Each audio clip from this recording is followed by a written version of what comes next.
গাজীপুরের কালীগঞ্জে উপজেলা প্রশাসন ও কৃষি সম্প্রসারণ অধিদপ্তরের আয়োজনে ২০২৪-২৫ অর্থবছরে রবি মৌসুমে কৃষি প্রণোদনা কর্মসূচির আওতায় বোরো ধানের উফশী জাতের বৃধান ৯২ সমলয় চাষাবাদের ৫০ একর প্রদর্শনীর রাইস ট্রান্সপ্লান্টারের মাধ্যমে ধানের চারা রোপণ কর্মসূচি অনুষ্ঠিত হয়েছে।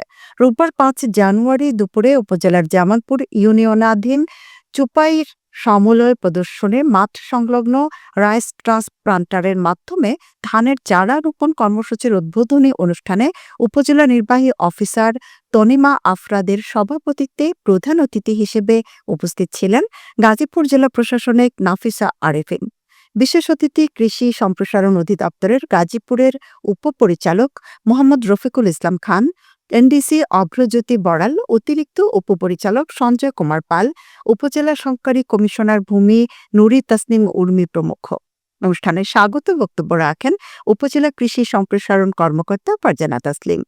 অনুষ্ঠানে গাজীপুর জেলা প্রশাসক নাফিসা আরেফিন বলেন, প্রত্যন্ত অঞ্চলের কৃষকরা সমলয় পদ্ধতিতে কৃষি কাজ করছে, এটা সুখবর। কম সময়ে এবং কম খরচে কৃষকরা যাতে ফলন তাদের ঘরে তুলতে পারেন সেই লক্ষ্যে কৃষি মন্ত্রণালয়ে কাজ করে যাচ্ছে।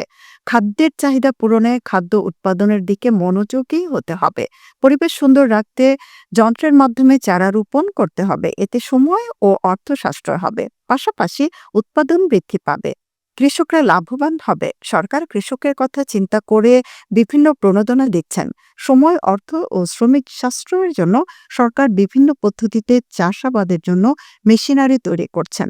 রাইস ট্রান্সপ্লান্টারের মাধ্যমে ধানের চারা রোপণ করলে সময় ও অর্থ কম লাগবে, শ্রমিকের অভাব দূরীভূত হবে।